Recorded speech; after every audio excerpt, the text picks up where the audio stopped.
So we're just outside the Neue Nationalgalerie that reopened after 6 years of renovation. And I don't want that one. It's August 2021, and you're outside, and you wrote like 13 years ago, you said? Yeah, 13 years ago. A book about Mies that's called The Silences of Mies. And why is that? What is it? What is the Silences about? Yeah, I mean, first I thought of doing it as an essay. We would call Mies van der Rohe the collected silences. But then I changed it to the silences of Mies. And I mean, the plural is essential here, because I mean, obviously architecture is an art that doesn't emit sound, at least not perhaps contingently, but it's not an art of language, it's not an art of sound or text. It is a particular form of visual art, and obviously there's a long tradition that would compare architecture to language, to spoken words, specifically in the 18th century, where architectures and the styles were perceived as part of rhetoric, the high, the middle, the low style, etc. But sometime, I think in the early 1900s, this collusion of architecture and language disappeared, and architecture became this kind of silent art. So in that sense, I mean, there's nothing particular about Mies being silent, but what struck me was that there were so many implications of Mies, not just Mies, but I think he's a paradigmatic case where his work, his architecture, is perceived as a negation of language. It is perceived as something withdrawn. It takes a step back from the world. It refuses to take part of the world, and that step back, that withdrawal, is often understood as being silent.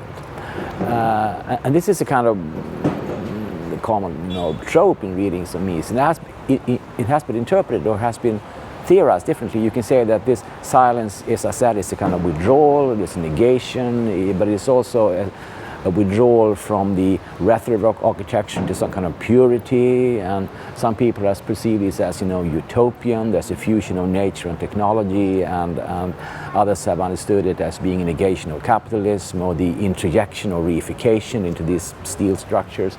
So he's been like a favorite, as it were, surface of projection for a whole idea of critical theory. And there has been, certain buildings, the Farnsworth House in the US, for instance, which is perceived on the one hand as being a complete harmony with nature, others see it as completely breaking with nature. So you have all these projections on Mies.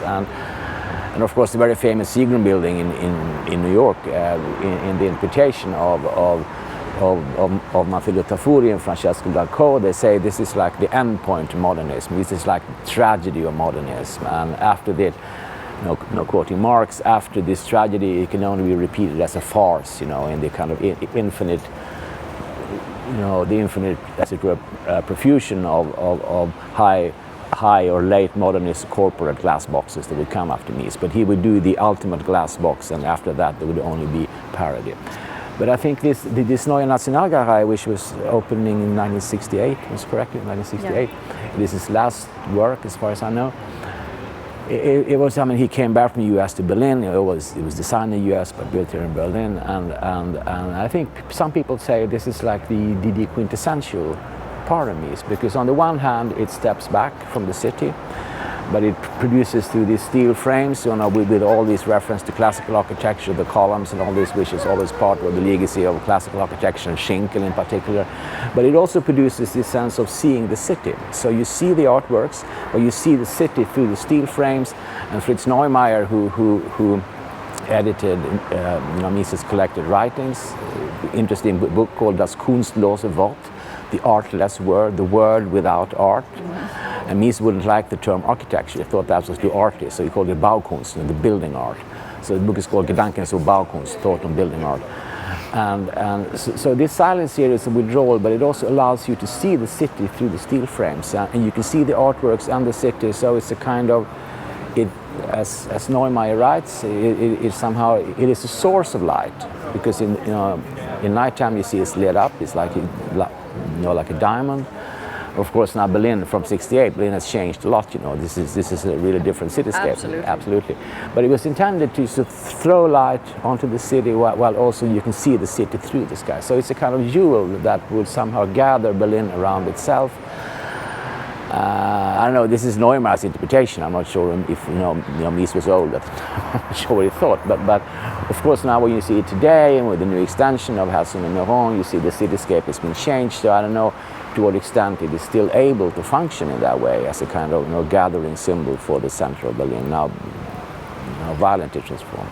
But Mies was here he was here. He was here at the opening, yes, of course, yes.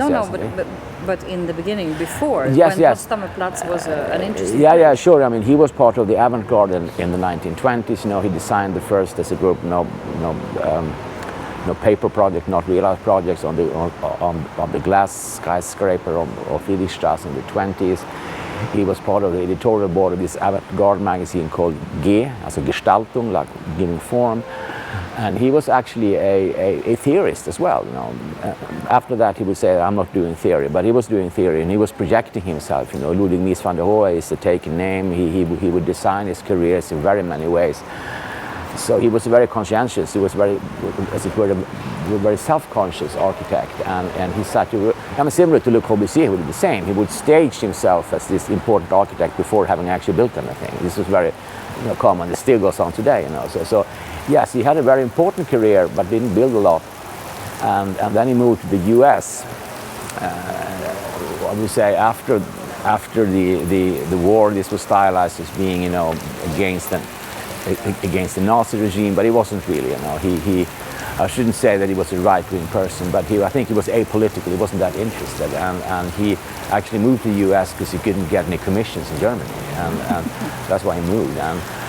Why I'm making a point of that he was here is that Potsdamer Platz was a completely different place before the war. Absolutely. It was really the city center, maybe that was what he had in mind. Yeah. It would regain that kind of central place.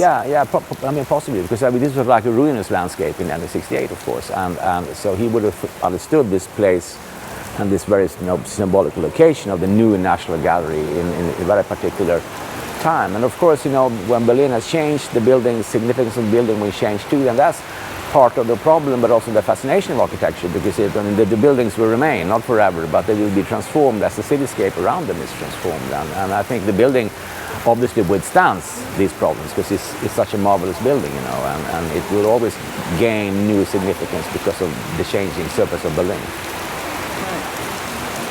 So how do you think that if you had written the book today, would you have changed anything, or have you discovered stuff? Well, in those days, there was all this discussion about something called the Postcritical. What it means to be can architecture be critical? Should it be affirmative? Should it be projective, instrumental, as the vocabulary was? And myself, coming out of a background of critical theory, or at least partly, I always thought that critical theory doesn't mean to be negative, it doesn't mean to reject anything, it means to pry objects open in a certain way and to see how artworks or architectures, whatever, books, how they contain contradictions. And this is not something that destroys the artwork, it is something that actually that gives them power and also projects them towards the future, because the contradictions will become new contradictions as we move into the future. So for me, I wrote that book, in order to show that this idea of silence, the silences were in plural, because there were many ways you could say that Mies's work is silent. And of course, inside the silence, there's an enormous eloquence, and perhaps even verbosity, because there's so many discourses that can be attached to something that you call silence. Because if the object doesn't speak, everyone else will start to speak. So in that sense, of course, I'm just contributing to this profusion of talk around Mies. But it's actually really enjoyable book to write, because I discovered new things as I was going along. So I still like the book a lot, although of course this whole thing about the post-critical wouldn't be that important today. But at the time, 30 years ago, this was a discussion that was going on.